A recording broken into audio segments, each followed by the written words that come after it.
While the spread of Christianity may have played a small role in curbing Roman civic virtue, most scholars now argue that its influence paled in comparison to military, economic, and administrative factors.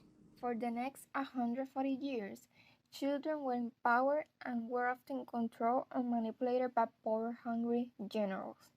This resulted in the empire's dramatic declination of international trade.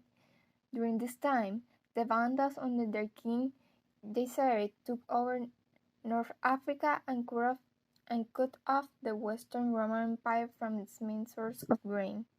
This action resulted in markets becoming more localized, which in turn made it harder for the government to collect taxes to help its military.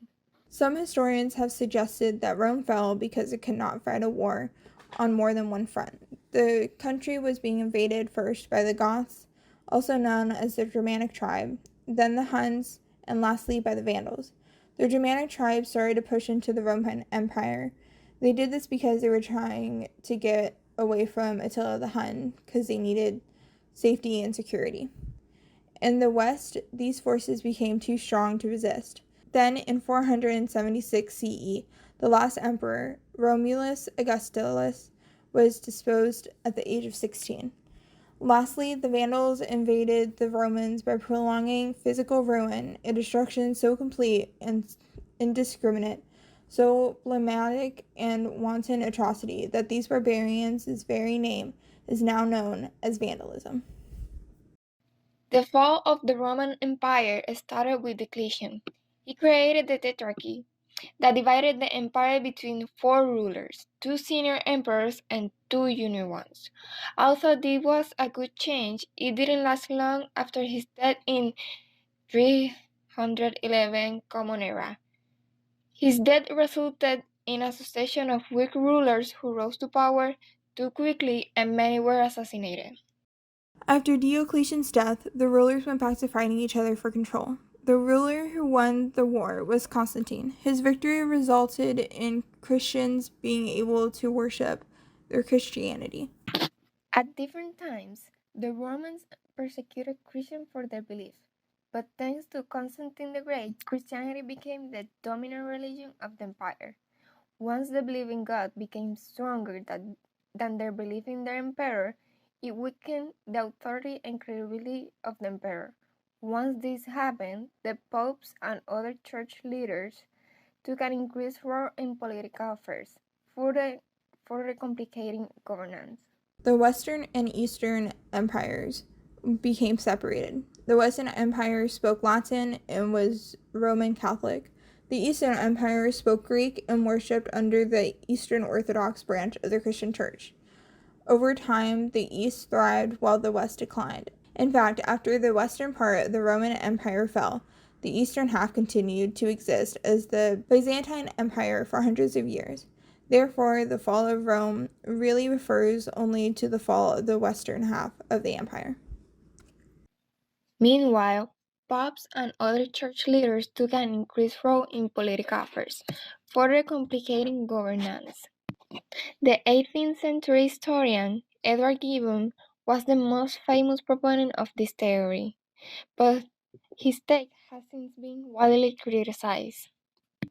While the spread of Christianity may have played a small role in curbing Roman civic virtue, most scholars now argue that its influence paled in comparison to military, economic, and administrative factors.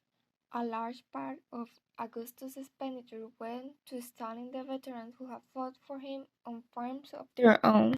Agriculture was far and away the most important sector of the ancient economy, but it was also crucial to the Roman advance. The, the effects of this can be seen not only in the soldiers' desire for land, but also in the self-stylization and indeed the conduct of the Roman elite. Senators wrote treaties on farming and even passed a law forbidding themselves from owning large transport ships so that they would not be drawn into long distance trade and away from the farm. And within this environment, land in Italy was most prized. The decline of the West eventually impacted the Roman economy, with the consequences of the lack of money brought upon the government, producing more coins with less silver content. This unfortunately led to inflation. Once the Germanic tribe committed piracy and attacked the communities, it disrupted the flow of trade. This happened mostly in the West. In the West, a decrease in agricultural production led to food prices increasing, and the western half of the empire had a large trade shortage with the eastern half. The decline of Rome dovetailed with the spread of Christianity, and some have argued that the rise of a new faith helped contribute to the empire's fall. The Edict of Milan legalized Christianity in 313, and it later became the state religion in 380. These decrees ended centuries of persecution, but they may have also eroded the traditional Roman values system. Christianity displaced the polytheistic Roman religion, which views the emperor as having a divine status, and also shifted focus away from the glory of the state and onto a sole deity. Booty and profits of war. Roman overseas conquest resulted in too much wealth coming into Italy too quickly to enable equitable distribution throughout society. In general, wealthier elements benefited while lower elements failed to keep pace.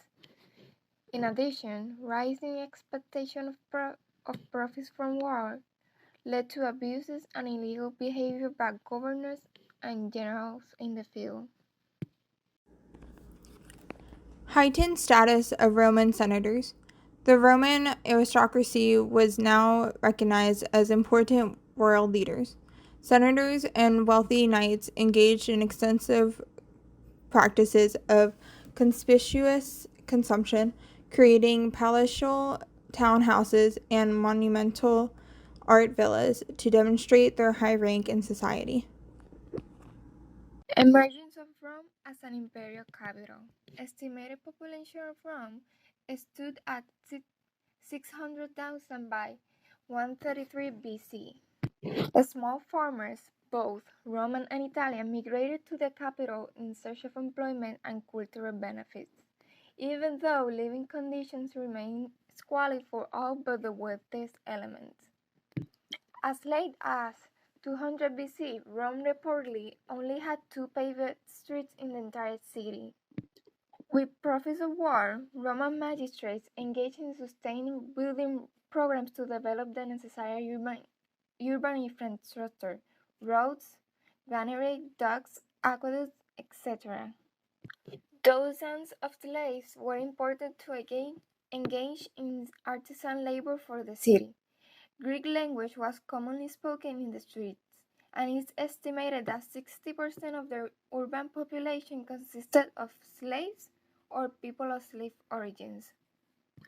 Urban development was made possible by the profits of war, but once Roman conflicts ceased after 146 BC, revenues declined as did public contracting. Evidence of economic stagnation by the 130s BC, but now Rome had a large surplus population that could not return to the land because of the radical agricultural changes without. Changes in the military. Conquest required maintenance of a permanent military establishment in the provinces to cope with rebellions. The Roman authorities continued to put 18-year-old draftees into the military outside of Italy, but they were forced to stay in the military for 16 to 20 years. Romans' allies became disconnected from them and demanded political status with their role in the maintenance of the empire in 121 BC. The process for the Roman leaders to get these greater rights for the allies ultimately failed, provoking a widespread rebellion among allied states known as the Social War in 90 BC.